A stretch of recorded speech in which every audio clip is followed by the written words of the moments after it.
Friends, in last lecture we studied about the development of male gametophyte. So today's our next topic is the structure of anatropous ovule. You know very well that the development of ovule takes place inside the ovary. Okay, means the development of ovule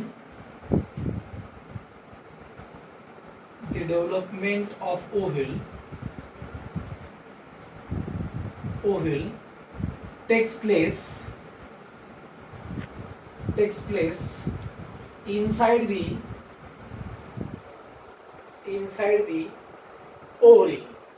Okay, the ovary enclose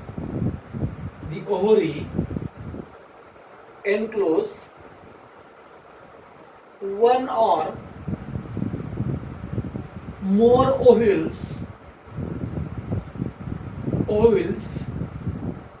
in it, and it is also called as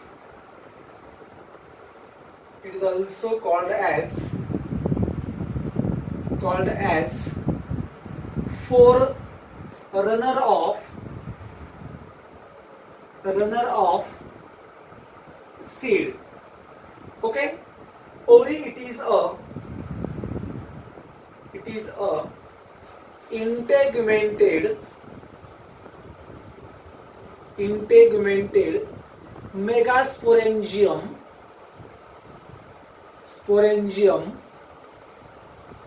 integumented megasporangium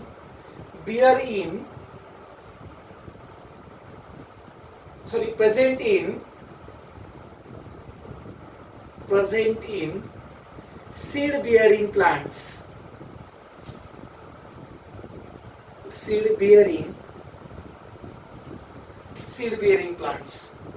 Next point, in angiosperms,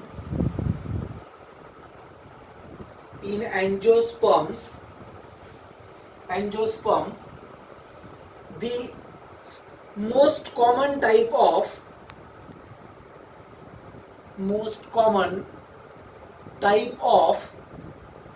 ovule are present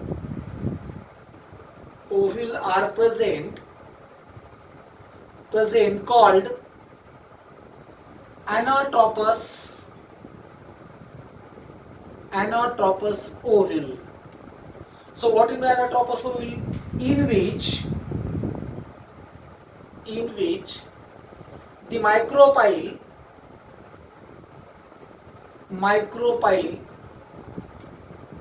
present in downward direction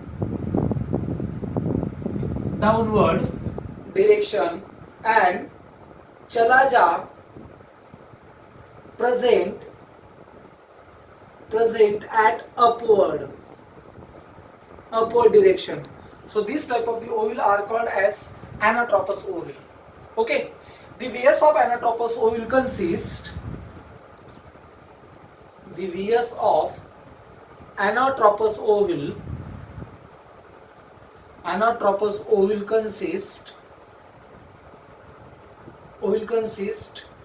two main parts.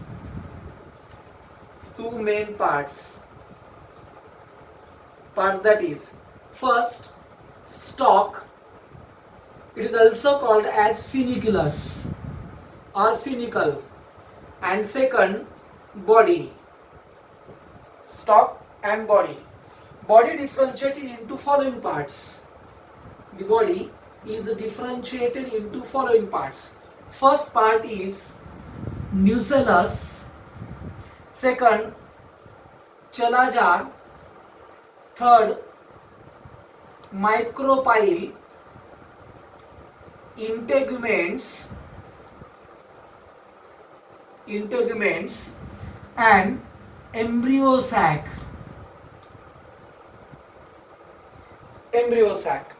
Okay, so first of all we should draw the diagram of anatropous ovule. Okay, so in anatropous ovule, the anatropous ovule consists the central parenchymatous tissue, that is called as nucellus. Nucellus forms or develop embryo sac in it at micropylar end. Micropylar end. In embryo sac, the upper three cells are called as antipodal cell, middle cell are called as secondary nucleus, and at micropylar end the egg apparatus present. And in egg apparatus, the central large cell are called as egg cell, and the lateral cells are called as synergids. Okay, so this nucellus is surrounded by two protecting coverings are called as integuments, that is outer integument and inner integuments. When ovule with two integuments are called as bitegmic ovule, and the ovule with single integuments are called as unitegmic ovule. Okay, next the stalk of ovule are called as funiculus. Okay, and this funiculus is attached to the placenta of ovary. Okay, the part of funiculus are attached to the body of ovule, that is called as hilum. So this is the structure of anatropous ovule. Okay, so it is called as outer integument,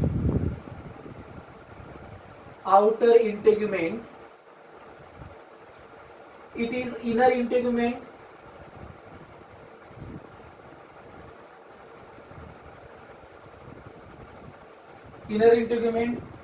This structure are called as nucellus. It contains diploid parenchymatous tissue. Okay, inside the nucellus the embryo sac is present. It is also called as female gametophyte. Okay, in embryo sac at the chalajar end the three haploid cells are present. They are called as antipodal cell,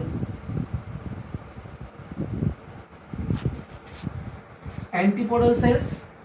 At the middle, secondary nucleus,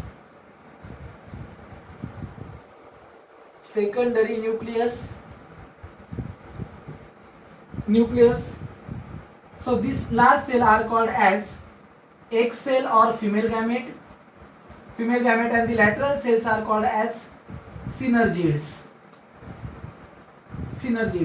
and this whole structure are called as egg apparatus. Okay, the basal part of ovule or nucellus are called as chalajar, and the small opening are present in between integuments are called as micropyle. The stalk of ovule are called as funiculus. It is attached to the base of ovary, that is called as placenta. The part at which the funiculus are attached with the body of ovule, it is called as hilum.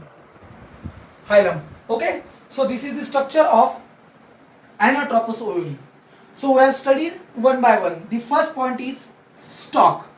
Okay, first point, the stalk of ovule are called as funiculus. It may be short or long. When in ovule the stalk is absent or funicle is absent, that is called as sessile ovule. And when the stalk is present, this ovule are called as funiculate ovule. Okay, the one end of stalk or funiculus are attached to the placenta of ovary, and the funiculus are attached with the body of ovule. These points are called as hilum. So what is the function of funiculus?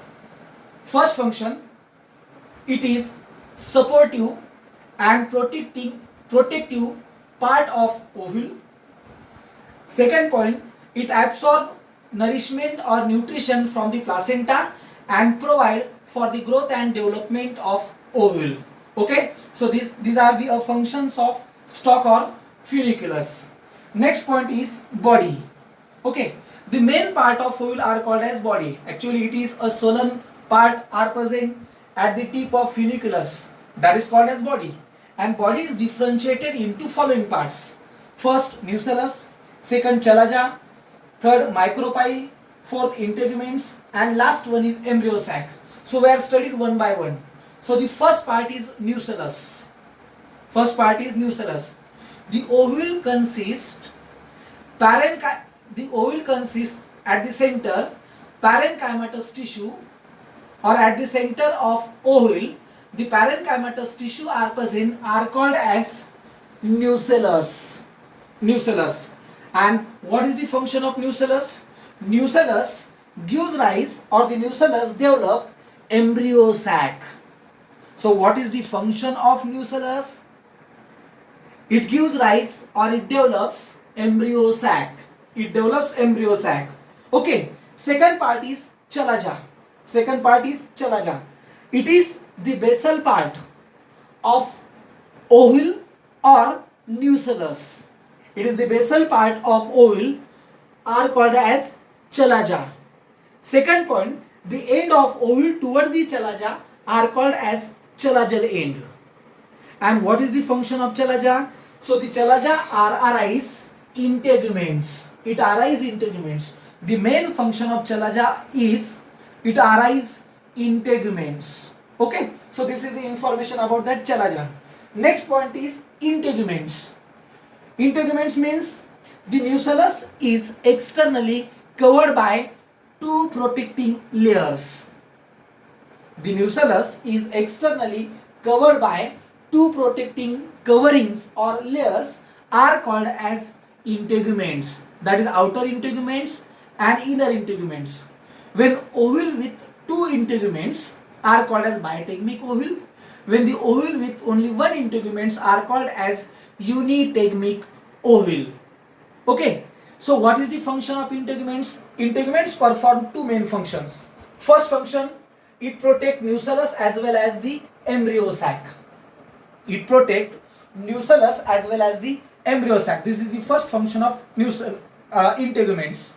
And second function is after fertilization, integuments develops seed coat in seed, because in seed coat two layers are present. Outer layer is testa and second layer is tegmen.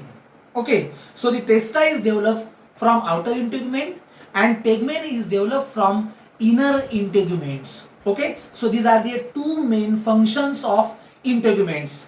Next part is micropyle. Okay, so what is the micropyle?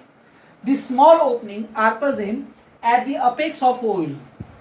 The small opening are present at the apex of ovule are called as micropyle. The another definition is the integuments leaves a small opening. The integuments leaves a small opening are called as micropyle. Okay, so what is the function of micropyle? So micropyle provide passage for the entry of pollen tube during fertilization. At the time of fertilization, the pollen tube are entered in nucellus as well as in embryo sac through micropyle. So this is the main function of micropyle. The second function of micropyle is micropyle are also present in seed coat. Okay, so it helps to absorb water during seed germination. It absorbs water during seed germination. These are the two main functions of micropyle. And the last but not least, it is a most important point is embryo sac. First point, it is also called as female gametophyte. Embryo sac, it is also called as female gametophyte. It is developed from functional megaspore mother cell. Embryo sac is developed from functional megaspore mother cell.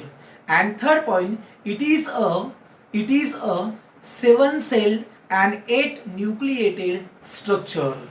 It is a 7-celled and 8 nucleated structure. Okay, so this is the structure of embryo sac. So embryo sac are also called as female gametophyte. It is developed from functional megaspore mother cell, and it is a 7-cell 8 nucleated structure. Next point, the embryo sac consists antipodal cells, secondary nucleus, and egg apparatus. Okay, so first of all, antipodal cells. First of all, antipodal cells. The three haploid cells are present. The three haploid cells are present in embryo sac towards the chalazar end. Towards the chalazar end are called as antipodal cells. Okay, and what is the function of antipodal cells? These are the accessory cells, provide nourishment for the growth and development of embryo. Okay, and they degenerate after fertilization. Okay, the second part is secondary nucleus. Second part is secondary nucleus. Secondary nucleus are present at the middle or at the center of embryo sac. So it is diploid in nature. Okay, because it is developed by the union or by the fusion of both polar nuclei. So how the formation of female gametophyte we are discussing next lecture in the development of female gametophyte. But this secondary nucleus are fused with male gamete and it develops triploid primary endospermic nucleus, and this triploid primary endospermic nucleus develops into a nutritive tissue that is called as endosperm. Okay, so this is the function of secondary nucleus. And next point is egg apparatus. So in egg apparatus, at the center, the large cell are present, that is called as egg cell or female gamete. The egg cell or female gamete are fused with male gamete and it develops diploid zygote, and zygote develops into embryo. Zygote develops into embryo, means egg cell are helpful for the development of embryo. And the lateral cells are called as synergids. The synergid cells are present at the lateral side of egg cell. They are haploid in nature.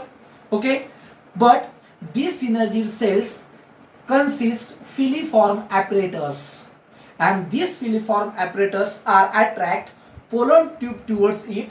This filiform apparatus attract pollen tube towards it and it release water, and this water are helpful for to break the pollen tube. When the pollen tube are break inside the embryo sac, it release two non-motile haploid male gametes. So out of this, one male gamete are fused with egg cell and the another male gamete is fused with secondary nucleus. Okay, so this is the whole information about that, the structure of anatropous ovule. So what are the main parts of anatropous ovule and what are the functions of funiculus, nucellus, chalaza, integuments, micropyle and embryo sac. Friends, if you like my lectures, please share and subscribe it. Thank you.